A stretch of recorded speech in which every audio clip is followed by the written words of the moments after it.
er som sædvanlig på jagt efter sjældne planter til sin store samling.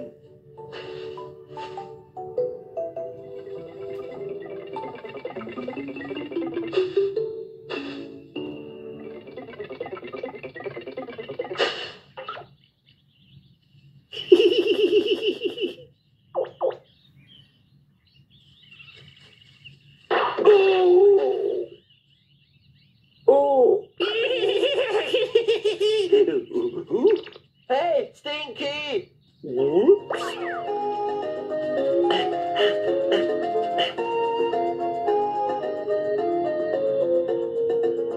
Far?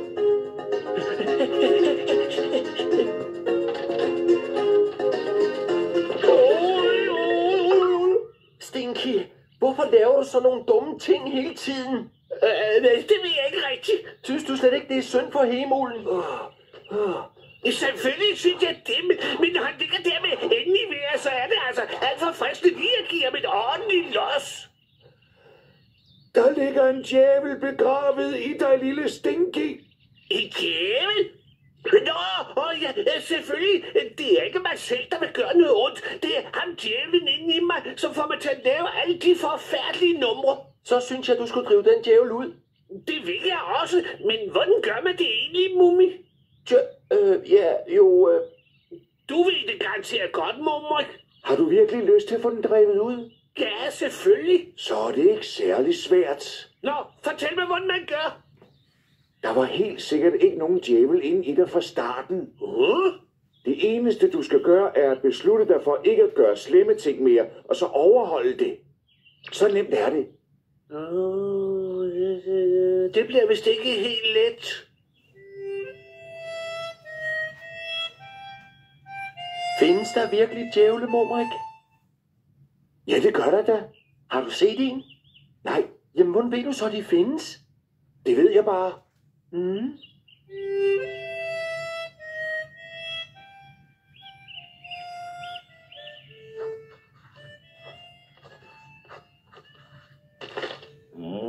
Slet ikke ringe, kære mummifar. Nu har jeg vist fortjent en god kop kaffe. Kom ind. Hvad med en tår kaffe? Du er en engel, mummimor. Jeg sad lige og fik lyst til en kop kaffe, og så kommer du bare lige ind ad døren med en. Det lyder som om det går godt med din bog. Ja, jeg kan ikke klage. Jeg har været lavet en historie om en djævel, der bliver straffet af en gud.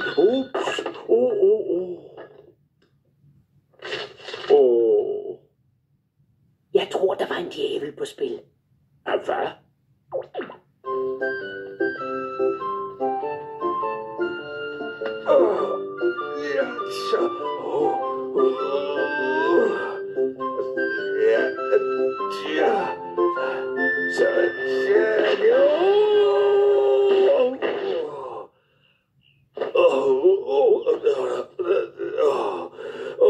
Jesus.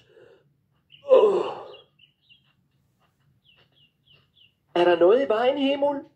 Jeg vil op have fat i den blomst der, men jeg kan simpelthen ikke klatre så højt. Det er ikke noget problem. Det kan jeg da nemt klare. Gider du godt klatre op efter den? Ja, selvfølgelig. Tak, Mummi. Ja. Jeg kan ikke se den helt præcis, men jeg er næsten sikker på, at jeg ikke har den i min samling. Husk at trække den op i roden, så du er sød, Mummi. Pas nu på, Mummi. Bare rolig, hemul.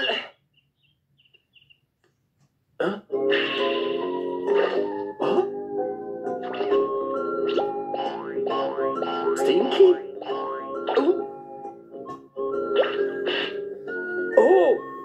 Hemul. Sikke nogle smukke blomster. Jeg tror, jeg sætter dem gennem på mit natbord. Det var hemulen, der så dem først. Kom så med dem. Giv mig dem, Stinky. Ja, det var altså mig, der så den først, og jeg kan tilfældigvis også godt lide smukke blomster. Stinky, det er en slyngel.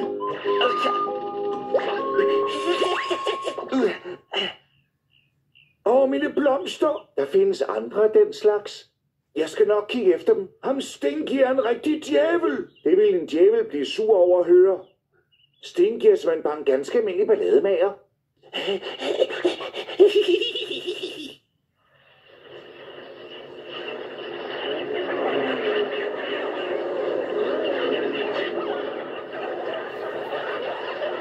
Har I set en gul blomst, der er cirka så stor her? Den har 7-8 kronblade, og den er rød indeni, og hvis I har set den, så må I altså ikke fortælle mig om den.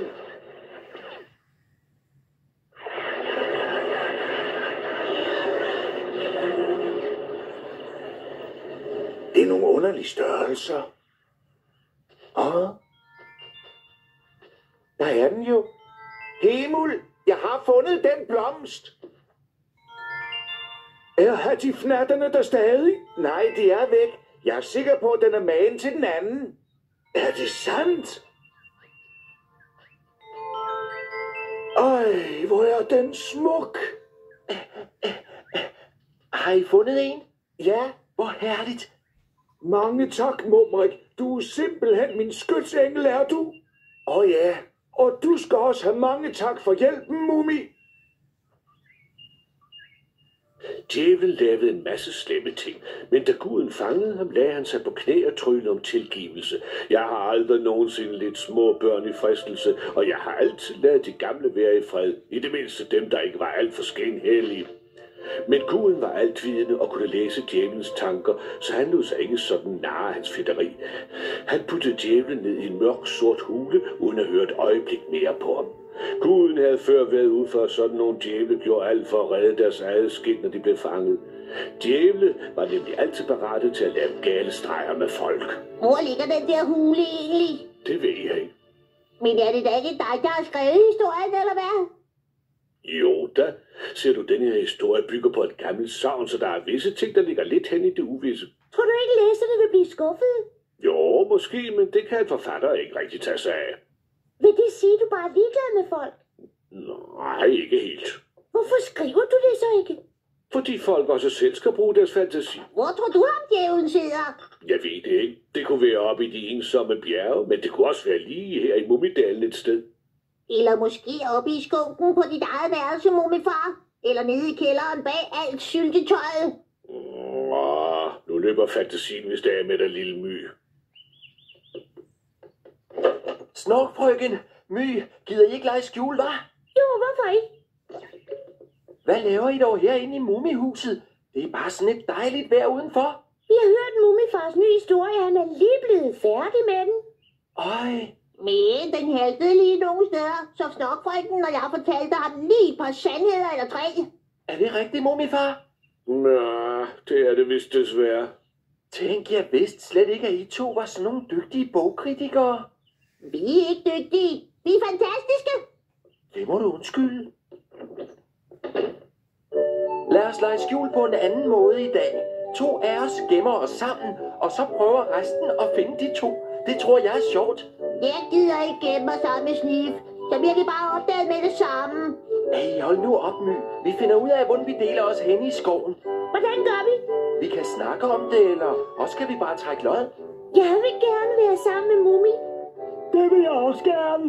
Vi skal vist trække løjet. Jeg kunne jo også danne par med en af jer 3. Det er en stor fordel at være lille, når man leger skjul. Hør, Filifjonkbørn, har I fortalt jeres mor, I gik med os ud i skoven?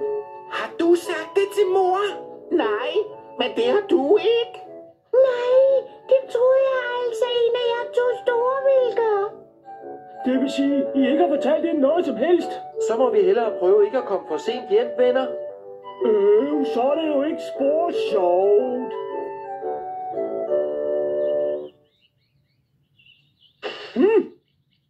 Jeg kunne høre noget.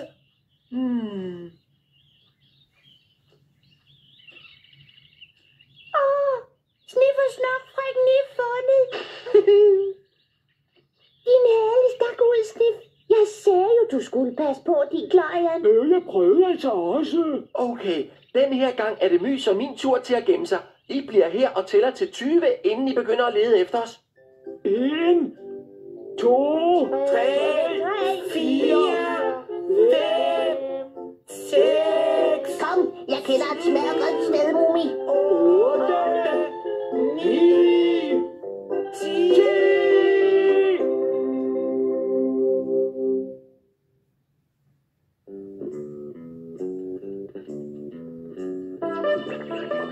Her.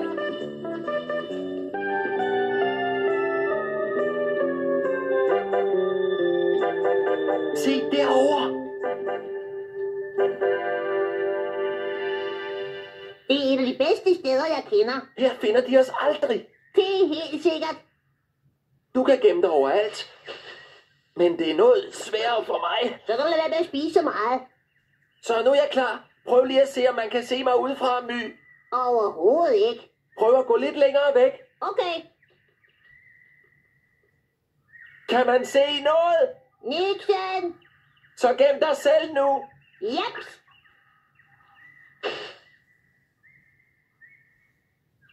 Nu går smukfrygten nok og klør sig i nakken. Shh, ikke så højt, My. Det er dødkedeligt at sidde heroppe og glo. Hold så op, My. Mumi. Nu har de fundet os. My. Nu har de også opdaget mig. Hey, det kan da være lige meget. Vi skulle jo gemme os sammen, ikke? Hvad?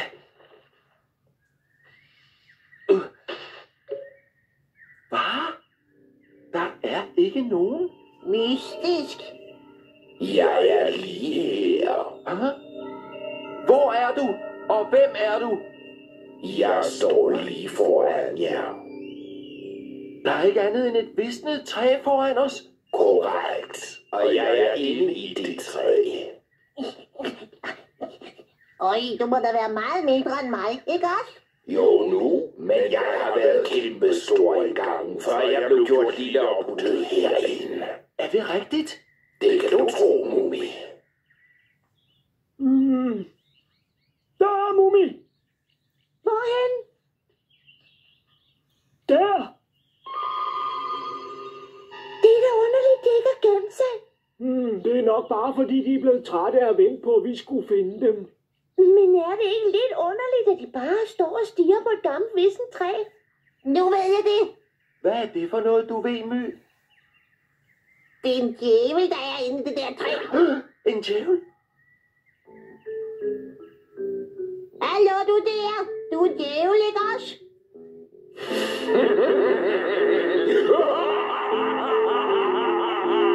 Min kompliment. Jeg havde ikke troet, du kunne have gættet det så hurtigt. Men du har ret. Jeg er en djævel.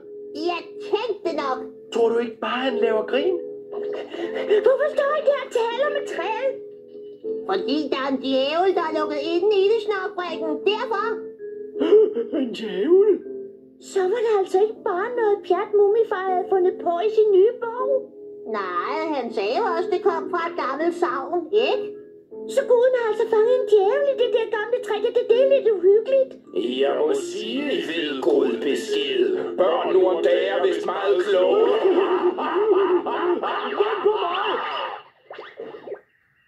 Hvis det virkelig er en djævel, så tror jeg, at vi skal holde os langt væk herfra. Det tror jeg også. Så bliv børn. Jeg har siddet herinde i 500 år nu, og jeg kunne godt tænke mig at komme ud af det her brændende træ. Tror du, vi lukker en djævel ud, hva'? Jamen, jeg er slet ikke sådan en ond djævel mere. Jeg har virkelig forandret mig i de 500 år, jeg har været herinde. Man kan faktisk slet ikke kalde mig en djævel mere. Jeg er nærmere en engel. En engel? Er du sikker? Prøv selv at se. I kan jo ikke se noget forresten. Det er umuligt for jer at se mine englevinger, så længe jeg sidder og guler i det her dumme træ her. Vil du meget gerne ud? Ja, selvfølgelig. Jeg brænder efter at komme ud og gøre gode gerninger. Vil du give os noget, hvis vi lukker dig ud? Så snif. Jeg vil give jer alt, hvad I ønsker. Bare sig frem, I kan få alt det guld og rigdom, der er i hele verden. Men vi er ikke sikre på, at det er særlig godt at lukke dig ud. Jamen, han har da fortjent det, Mumi. Han er jo ikke nogen djævel mere. Han er en engel. Og jeg kunne godt tænke mig en håndfuld diamanter. Du får dem så snart jeg kommer ud. Mange tak. Vi har altså også nogle ønsker. Sig frem, lille ven. Vi kunne godt tænke os, at vores mor ikke var så skrabesur hele tiden. Det skal jeg nok ordne. Det er ingen kunst. Jeg kunne godt. Snorkfrøken, du har da vel ikke tænkt, at vi skulle lukke ham ud? Jamen, han er jo en engel, Mumi. Men alligevel. Jeg ville så gerne have en rigtig perlegade. Den må gerne være lang. Så gerne, lille frøken. Jeg kunne godt tænke mig at være lige så stor som min søster, Mimlen. Hallo, My. Vi ved altså ikke, om han er en djævel, vel? Så bider jeg ham der bare i benet, så han løber hyldning i træet igen. Nu er det din tur, Mumi. Hvad er dit ønske? Jeg ønsker mig, at du virkelig er den engel, som du siger, du er. Det kan du selv se om lidt. Er der ikke noget andet, du kunne tænke dig? Nej, jeg behøver ikke nogen belønning for at hjælpe folk. Du er en stadig lille ræd. Undskyld, jeg har ikke talt med nogen i 500 år. Jeg kom vist til at blive lidt for ivrig. Men hvordan skal vi egentlig få lukket dig ud af træet? Hvis I stikker et siv ind i den lille revne, I kan se i midten af træet, så kan jeg komme ud igennem det. Men der er jo ikke nogen siv her i nærheden. Så find ikke dit fjols! Jeg mener, der er jo masser af siv nede i mosen. Nå ja, selvfølgelig. Jeg skynder mig. Hey, Sniff! Lad det gå lidt kvikt. Jeg har været fanget herinde i 500 år. 500 år!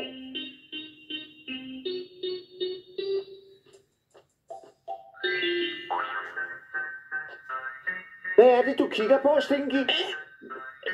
Men mormor, jeg er ked af det, jeg gjorde i morges. Jeg skal nok give de blomster tilbage til himlen. Glem det. Hvad? Hvad er det, Mummi og de andre børn laver? Jeg ved det ikke rigtigt. Det virker som om, de står og taler med det der gamle rønnetræ. Hey! Jeg har fundet noget. Det ser ud, som om man har en masse siv.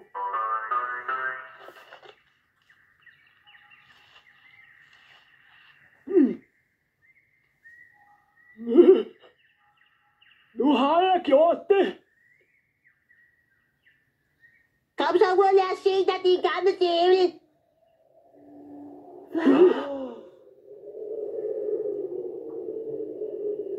Jeg trækker op til storm.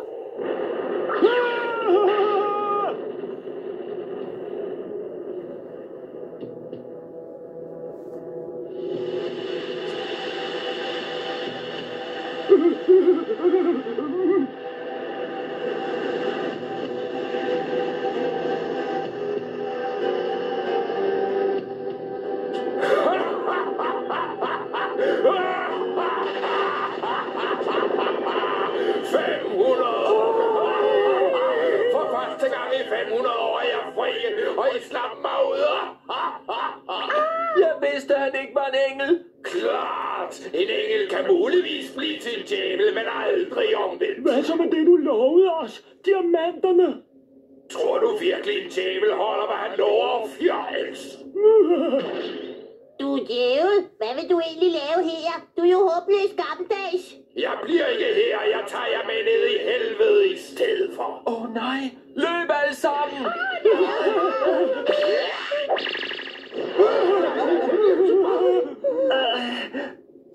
Jeg kan ikke røre mig. I slipper aldrig væk fra mig, små kravler. Hvad er det for noget, vi har lukket ud? Det er sørme en ægte djævel. Nu er der garanteret Mummi og alle de andre. Hvad? Jeg kan ikke lade Mummi ende i helvede, Stinky. Jamen, mormor. Nu kommer jeg og tager dig, Mummi. Ja, hvad har jeg gjort? Du har intet gjort, men ingen slipper ustraffet fra at frigive en djævel af sit fangenskab.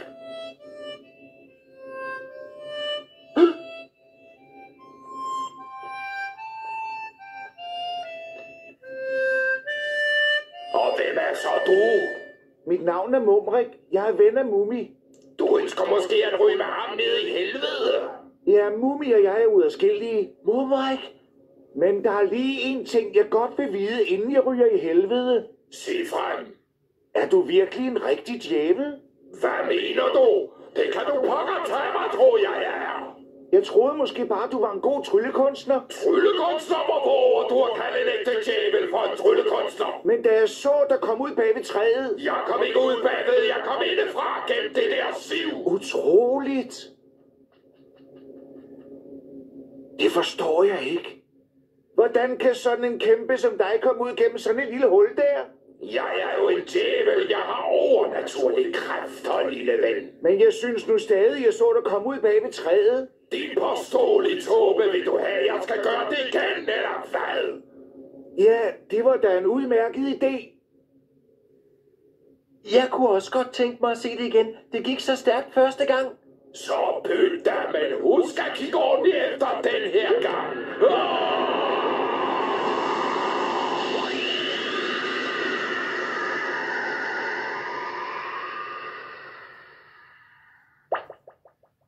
fantastisk. Nå, tror du så på, at jeg er en djævel nu? Mummi, jeg kan røre mig igen. Mumrik! Hvad laver du? Hvorfor trak du det der siv ud? Jeg kan jo ikke komme ud uden det. Så må du blive derinde, til du bliver befriet igen, kære djævel. Slakker og skærsild, du snød mig, det lille svindler.